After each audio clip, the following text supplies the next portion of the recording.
Don't forget to check out and grab your copy of our 2 newly released books, Football: A Love Story and What Did Football Teach Me? These books feature over 100 stories from current and former coaches, players, executives, and entertainers from across the football landscape, describing what got them involved in the game, what they love about it, and what life lessons the game taught them. You can find your copy or order your copy from our website at footballgameplan.com/books.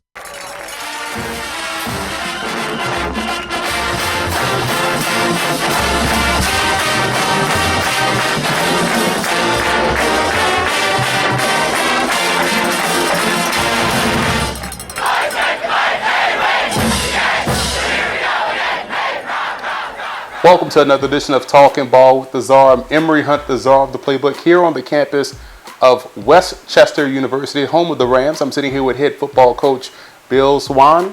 Nice to meet you, Coach. Nice to meet you, too. Thanks for having me here on campus. I appreciate you having me. Well, listen, Coach, it's a pleasure to come out here because you're a phenomenal coach, number one. Well, thank you. But you're also a living legend, I like to say. And, I mean, you've compiled over, 108 and 51 record here, 4 PSAC East Division titles, 7 playoff appearances. Now, in this landscape, that's a lot, right? In this landscape, Coach, it's tough to build and also sustain success. So how have you been able to do that? Well, we've attracted really good players. We talk about in coaching all the time that you got to have players to win. And we've been really lucky here. We've gotten some really good football players that, performed really well for us. I have a great staff, and it's a staff that has stayed with me for a long time. I've got guys, when I took the job 13 years ago, there were 2 guys on the staff, Gerald Toney and Mike Furlong, who are still here with me. They were with the previous staff with Rick Daniels. They're still with me, and they just do a tremendous job, especially in the recruiting part of it. And I've been able to keep Westchester guys around. My son, who played for me, works for me. Osagio Sunday, who played for me, works for me. Joe Walsh is a Westchester guy who works for me. Jim Brazel is a Westchester guy. Justin Curry's a Westchester guy. So we've been able to kind of keep the tradition around, sustain the program with the same coaches over and over again. And I think that helps bring guys in that can help you win because you know the type of guy you're looking for. The school's really supportive. They really want to have a great program here. So it's a really great place to work. And it's an easy place to recruit guys too because we have a lot of good things going on here in Westchester. But it goes back to the players. As much as we like to think we're really good coaches when we have good players who can do what we ask them to do. And that's really what I've had, is a ton of great players here. Now, Coach, you were an outstanding quarterback at Delaware. You also was a great defensive coordinator and head baseball coach. A lot of people may not know you coached baseball as well at Widener, right up the road. But one thing I've noticed about you guys and what you guys do well, you guys are able to adjust, whether it's offensively or defensively. But defensively, it seems like you guys always adjust to the right thing and have been right a lot. Offensively, you force defenses to cover every blade of grass, and it's very tough as a defender to account for everyone on the field. It seems like the field is wider when you guys have the football. So do you think that experience as defensive coordinator, head baseball coach, a quarterback has formulated the way you do things here at Westchester? No question about it. I think every experience I've had has had an effect on me as far as coaching is concerned. The one thing, I also was the athletic director when I was at Widener. So being a head baseball coach and watching your players in baseball, how important it is to them. Like a lot of times as football coaches, we always look at football and think, okay, football is really important to my guys and it teaches them lessons. But when you go to another sport and you see the same thing where your guys they really think baseball is really important and they learn lessons in baseball. And then as an athletic director, you see it in every sport. So you know that there are good things being taught out there in every sport, and football isn't the only thing, which I think gives me a different approach. I think I let our guys understand that they can have some time away from football and still be really good at it. So certainly from an overall philosophy standpoint, that has helped me a lot. Having played in the wing T, where a lot of it is blocking schemes, a lot of it is formational, which a lot of people didn't really understand. One nice thing about being a quarterback in a wing tee is I sat in the meetings with Tubby Raymond and Ted Kempsky when they talked about how they were trying to set other teams up.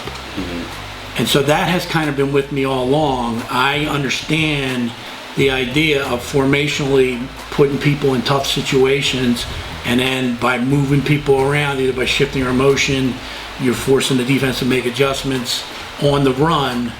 So we've been really good at that kind of thing, but that's what I learned at Delaware, and over the years I've kind of broadened that experience.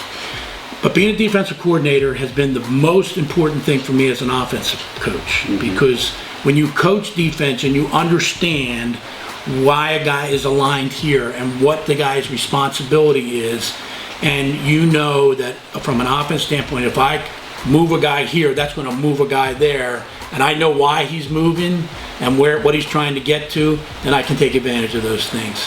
So a lot of times in games, it may take us a little while to get exactly those guys lined up where we want them to get lined up.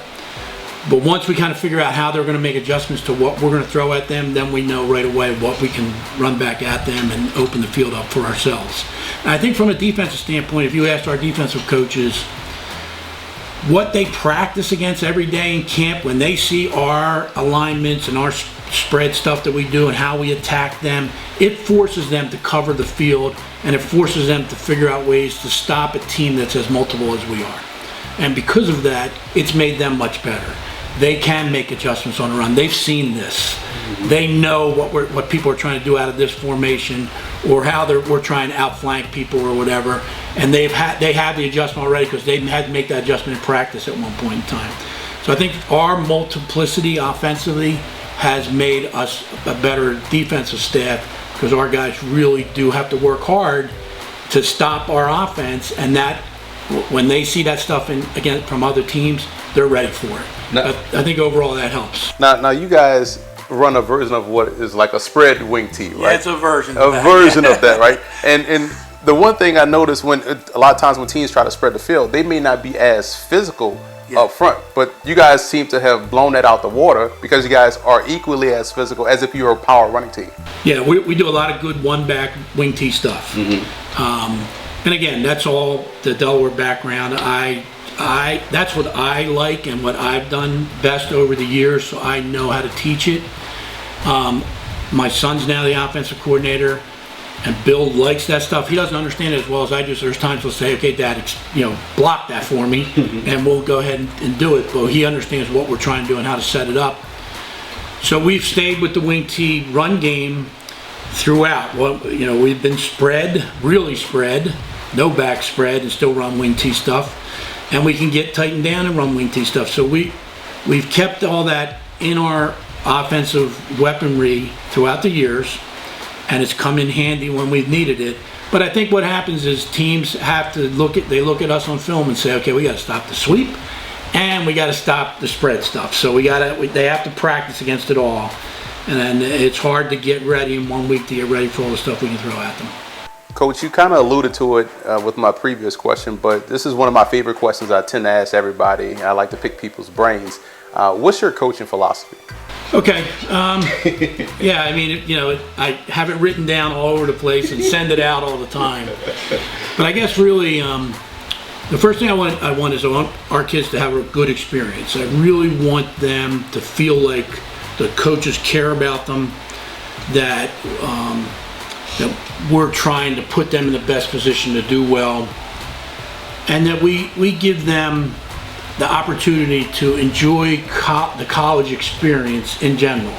The one thing I don't like, and I'm glad that I don't have to do this at our level, is I'm not a 365-day, 24-hour-a-day football guy.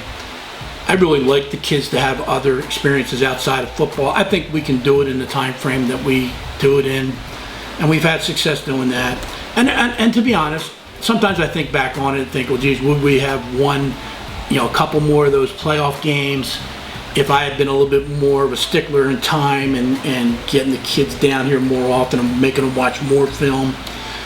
But I think, I like them having their life outside of football. So I think that's really important for kids to do, because it's rare for us to put guys into the pros. They're going into real life, and they're going into jobs where they got to work hard and make money and raise a family. So I hope they learn those lessons outside of football while they're here, and there's lessons in football that they can learn while they're doing that. And again, if I want them to have a great experience, I always feel like winning helps that experience. It's tough when you practice as long as we do and work as hard as we do, and you don't win on Saturday. So I really think that having a winning program, putting them in a position to have a winning program, recruiting guys towards a winning program, I think the winning piece is really important in the whole thing. I talk about this all the time at clinics. I have coached with guys who are just wonderful human beings, great fathers, great leaders, great teachers, but they lost. So after a while, their message doesn't resonate anymore. And even though I'm listening to them because I know they're really good at what they do, the players stop listening because we're not winning. So your message only comes across when the players believe in you, and they only believe in you when you're winning. So it's really important to win. And a lot of people don't like to say that, but the reality is, if our team's winning, then those guys are listening to the other messages that I'm trying to send out to them. So part of having a good experience, a major part of it, is winning football games. And we've been lucky to win enough football games that the kids are still listening, and they've learned a lot of lessons over the years. And I think that's really the foundation of the philosophy, is you've got to win to make the rest of the philosophy work for you. And winning is not necessarily, the end game, which is easily, yes, you have to win the end game, but you just like winning in the weight room or winning wherever they do or whatever they do on campus, correct? Yeah, and taking what you learn on the football field into the classroom and into the job after you graduate, and winning in your job and winning in your career, and winning in life. And there's a lot of different ways to win, like you were just alluding to. When I talk at leadership seminars, I ask people there what's their definition of success. And some of their definition is make $1 million by the time I'm 30, or whatever that date is now. Now it's probably 25 or 27. And for other people, it's changing people's lives for the better. Well, that's their success. So they win by being in the classroom and getting people to learn. And they may not be making $1 million by their 30th birthday, but they're changing people's lives, and that's their definition of success. So I like our guys to figure out where they want to be successful at, and then win in those areas. Whether it's making a lot of money, if that's what they want, then go ahead, go as hard as you can and go make a lot of money. If it changes people's lives for the better, go ahead and do that and be great at doing that. And that's what I hope our guys are learning. We talk philosophy, and that kind of ties into what I want to ask next about the teaching part of it. And football teaches you a bunch of things. I think a lot of coaches like to say now, even me as a media guy or analyst or whatever you want to call it, I feel like the game is under attack, but it has so many great lessons, life lessons. What would you say would be the biggest thing football taught you? Well, of course, I think as a player, I learned how to respond under pressure, especially playing quarterback. There were so many situations where you had to make a play, or you had to make the right call, or, from a leadership standpoint, you had to do the right thing. So I don't think there's any question that helped me later on. Well, of course, in my career as a coach, it helped me in a lot of different ways. But I think just in being willing to make a decision, right or wrong, but being willing to go out there and make the decision and live with it. And doing that under pressure. I think you find that all throughout life. You got tons of decisions to make that are pressurized decisions that affect your family, that affect your work, that affect every piece of your life. And learning how to make a decision, which I think is part of the coaching part of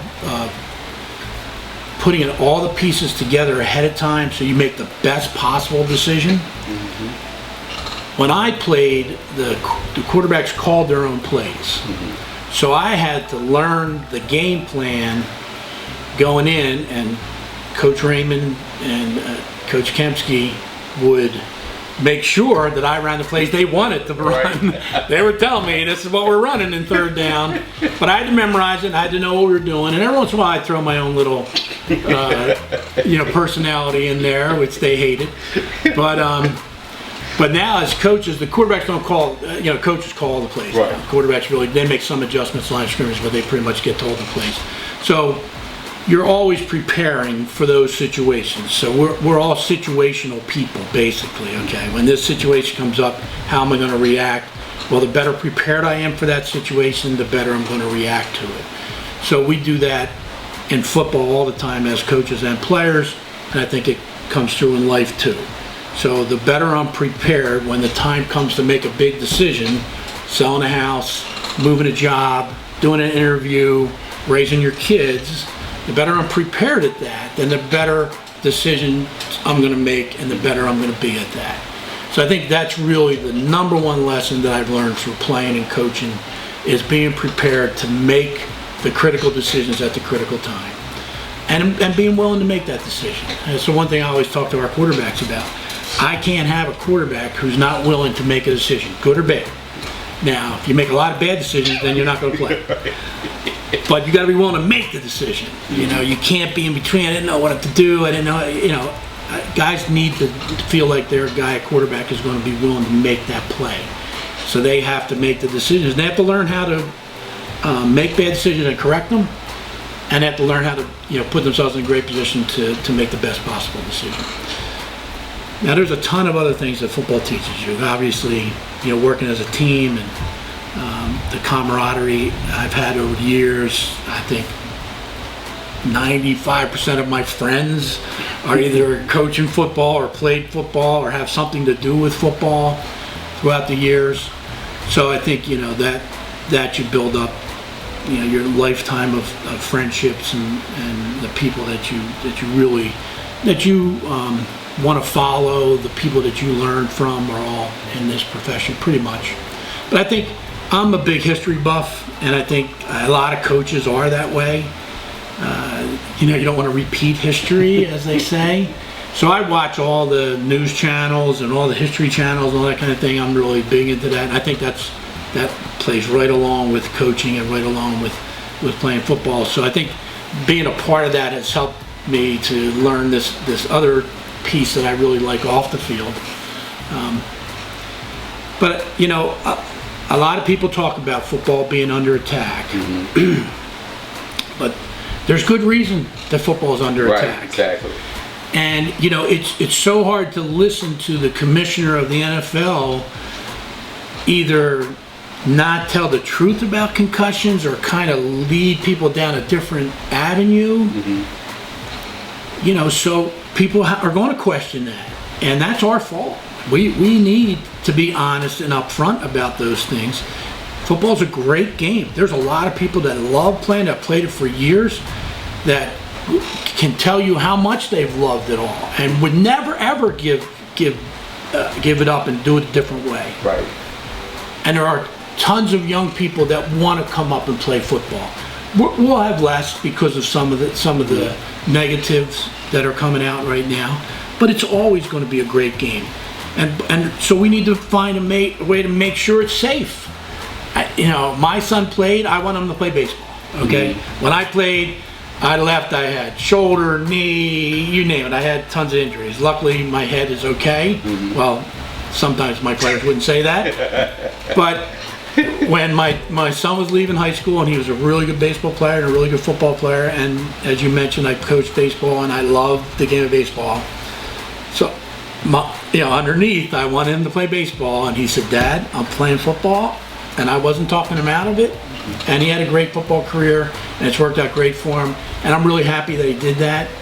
And I think a lot of parents are kind of in that mode right now. Maybe I want them to play lacrosse. Maybe I don't want, Mm-hmm. But if we take care of our game, then people will still come into our game, young guys, and they'll have great success and be really happy they played the game.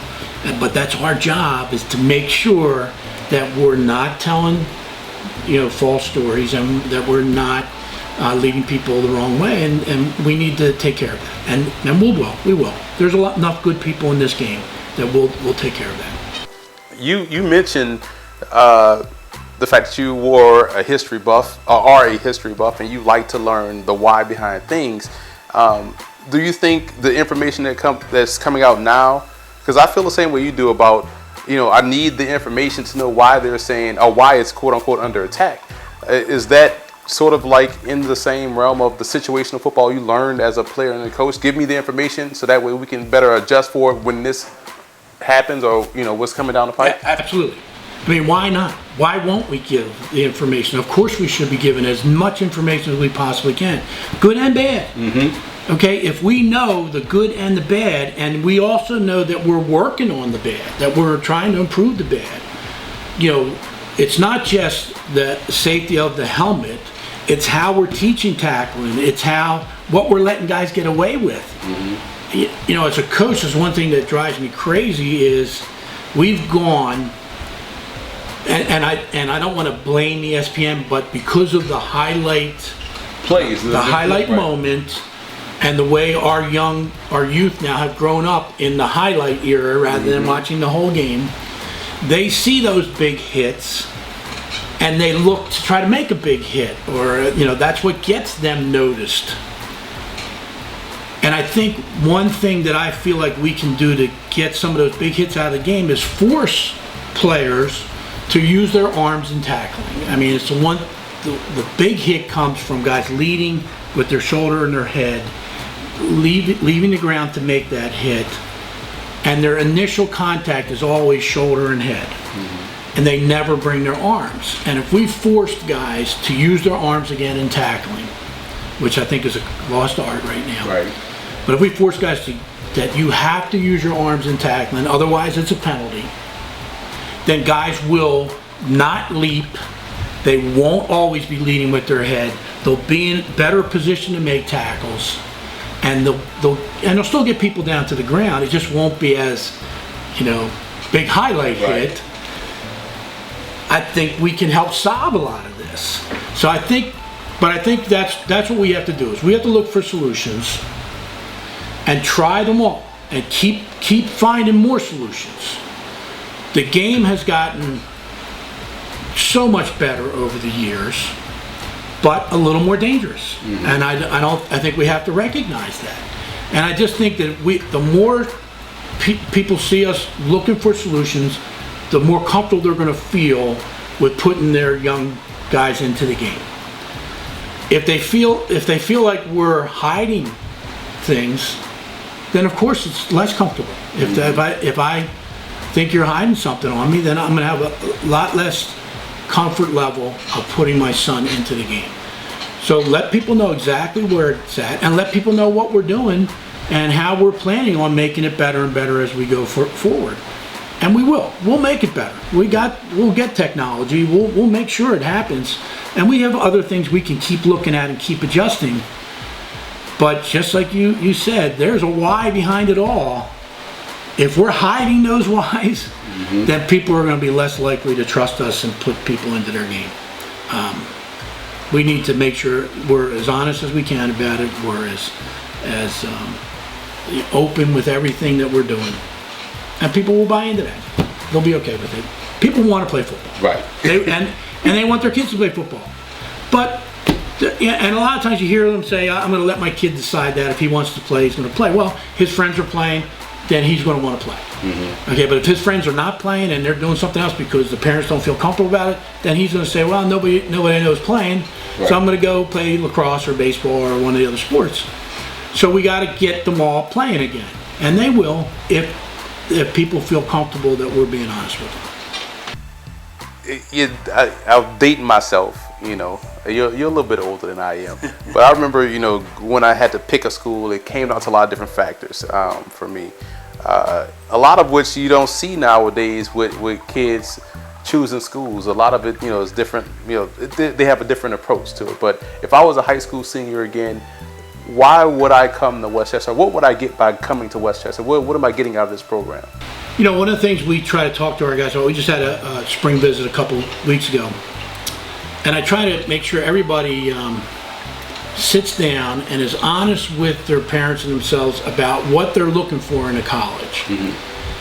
You know, some people are really comfortable in a small school. I coached at Widener. When I was there, I talked a small school up.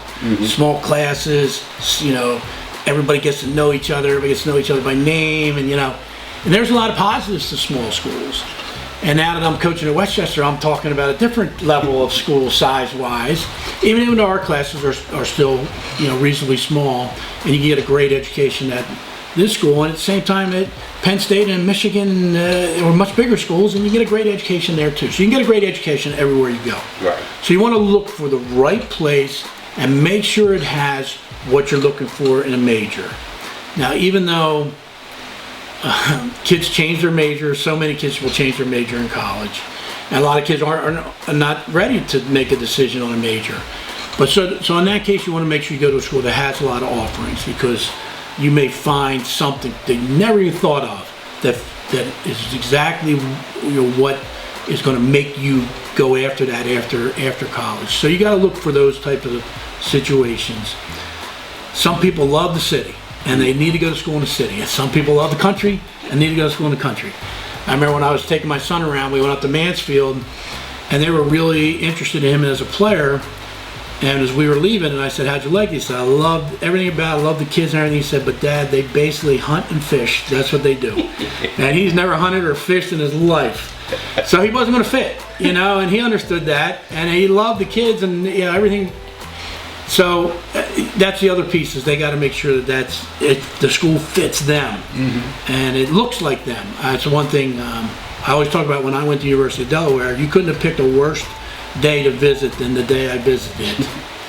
But when I walked on the campus and looked around, I said, you know what, this is exactly what I thought college was supposed to look like. And I knew right away this was my place. I was definitely going to come here. And I was so happy later on that worked out. And that's the way I hope when kids come to our campus and they walk around and they see what we have to offer and meet the kids, our players, and meet the people on campus here, that they say, okay, this is what I wanted college to look like. It's what I had envisioned, and I could feel comfortable being at this place. We've got great academics. We've got a really good football program. We have a great support system. We got all the pieces in place that everybody's looking for, and of course, that's what we sell when people come on campus here. But I have a lot of great kids, and it's the one thing when I talked about earlier. We've recruited a lot of really good football players that have helped us win, but we've also recruited a lot of really good young men. They don't get in trouble. They understand the importance of getting a degree and the importance of the academic piece. And they also understand, you know, what winning's all about and what they need to do to get there. So, you know, the kids who come here meet our players, meet the people on campus, meet our coaches and stuff, and they walk away saying, okay, it's well-rounded school, has a lot of things to offer. The academics are really important here. You know, we've got, I think, the toughest academic standards in our conference, and the highest SAT and GPA of accepted students in our conference. So it's tough. I mean, you know, there's always a couple guys who are below the average that we're able to get into school, but they got to compete against everybody in the classroom who is above the average. So the competition in the classroom is tough, and they have to be prepared for that and willing to do that. But if they want the right academics and they want, you know, good football in a great setting, you know, we're really close to everything. We're outside the city, but we're close to the city. We're not quite country, but there's, you know, farms and stuff right around the corner from us. And the town has just been, in the 13 years I've been here, has grown tremendously. And there's a lot of stuff to do. Our guys love going up into town. The great thing about Westchester is you walk. You know, you walk from your apartment downtown and you walk home. They don't drive. You know, as a parent of a player who went here, that was really important to me. I didn't want him driving, and they can walk to everything they want to do, which is really great about Westchester. So we have a lot to offer. We have everything people are looking for. You know, it's just whether it's the right place for that guy. And I really want them to feel like it's the right place, because I don't want them to come and leave. So I want them to say, this is the right place for me. It fits all what I was looking for. And of course, you know, as a recruiter, we always tell the parents, and we want to make sure the parents hear what they need to hear. But we also try to be honest. You know, I learned 100 years ago when I first got into college coaching, we weren't not telling the truth, but we weren't telling the whole truth about some of the things we were doing. I was coaching at the Merchant Marine Academy, and that was a tough academy type of atmosphere, and we didn't really emphasize that part, and kids came and left because they really didn't know what they were getting into. So we decided right then and there, let's make sure they know what they're getting into so they don't leave. So if they come, they've got it. If they decide they don't want to do that ahead of time, that's better for us rather than having a kid come and leave. I learned my lesson then, and that's why we're as honest as we possibly can be. So when kids come here, they know exactly what we're asking them to do, and then they won't leave. Well, the good part is that I buy into your coaching philosophy. I would really have loved to run in this offense. You know, I probably wouldn't be as great, but I would really have loved to run in this offense. And I do appreciate you taking time, Coach. We wish you the best of luck moving forward. Thanks a lot. I really appreciate it. No problem. Thank you.